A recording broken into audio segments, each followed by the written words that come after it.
Yes, it's me again. Ito ngayong part ng bahay namin na hindi ko talaga gustong tingnan. Dahil nga hanggang ngayon wala pa rin kaming kusina. Ito talaga yung sisilbing storage room namin. May nabili nga akong 5 layers organizer na ilalagay ko nga dito sa may storage area. Kaya nga ito, tinatanggal ko nga itong mga nakalagay dito sa gilid para mas madali ko matanggal yung mga gamit. Saktong-sakto nga lang din kasi itong mga gamit dito ay kailangan ko na rin yan linisan. Sambuang mahigit na nga kami dito sa bahay at grabe, hindi pa rin nga natatapos yung kusina namin. Pansamantala nga ay tinigil namin yung paggagawa kasi nagkaroon nga rin kami ng problema. Kaya nga ito, hanggang ngayon dito pa rin talaga kami sa loob ng bahay nagluluto. Kaya nga tuwing nagluluto kami, hindi pwedeng nakasarado yung bintana at pinto para nga hindi kumulob yung amoy ng mga niluluto namin dito sa loob. Isa-isa ko na nga tinanggal yung mga gamit dito sa lamesa kasi nga kailangan ko ilabas lahat ng gamit dito sa loob. Karamihan nga ng mga gamit dito sa may storage area namin ay yung mga gamit namin na pangkusina. Pati nga itong lagayan namin ng sapatos ay dun ko nga rin planong ilagay pero sa ngayon dito ko na lang muna siya itatambak. Halos lahat nga ng gamit dito ay yan pa yung mga galing sa Manila kaya grabe, sobrang dami na rin pala talaga ng naging gamit ko. At dahil minsan nga may mga gamit kami dito na kakailanganin namin kaya nagdesisyon nga ako na bumili nga ng organizer para naman mas madali naming ma-access to. Buti na nga lamang marami tayong nakikitang gamit sa online na pwede natin gamitin dito sa bahay na maganda yung quality at napaka-affordable din. Talaga bago ko bumili mga gamit sa online, sinisigurado ko na maganda yung reviews at maganda rin yung quality. Sa hirap ba naman kumita ngayon ng pera tapos mapupunta lang sa maling produkto o diba? Sobrang nakakasakit talaga yun ang puso. Kaya syempre, paalala nga sa inyo na sa pagbili nga natin ng mga produkto galing nga dito sa online ay sisiguraduhin natin na maganda nga yung quality at mga reviews nito. After ko nga matanggal yung mga gamit dito sa may storage room ay ito, pinunasan ko na nga ito at syempre gamit pa rin yung ating seaways. At after ko nga maglinis ay ito, inilagay ko na nga dito sa ilalim yung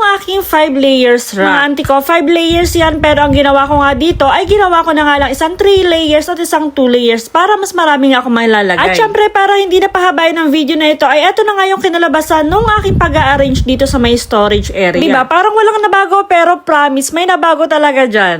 At gaya nga ng sabi ko sa inyo, hindi nga yan taga dyan kapag natapos yung kusina namin ay mauutay ko na nga malinisan tong area na to. May kamada ko na nga yung sa storage area. Ito nga pinaglilipat ko na nga at pinaglilinisan ko na tong mga gamit dito. At kung mapapansin nyo nga para na naman tayong kabuti, mamaya may mini vlog, mamaya wala, mamaya may post, mamaya wala na naman. O diba? Nga ito medyo marami pa tayong inaasikaso kaya nga ito hindi nga ako makapag-focus sa pag-vlog ko. Parang kabuti tayong pasulpot-sulpot lang ay kahit pa paano naman ay may naghahanap pa rin nga ng mga uploads natin. O diba? Sa promise ko sa inyo, basta may time tayo, syempre, gagawa talaga tayo ng mini vlog kasi nga ito talaga yung gusto kong gawin sa buhay. O, diba? Sa ngayon nga, wala pa naman masyadong pagbabago nga dito sa loob ng bahay namin. Basta kapag meron na, syempre, isasama ko kayo. And again, thank you so much nga ulit sa lahat ng mga nanonood natin dyan. Mas huwag kayong mag-alala.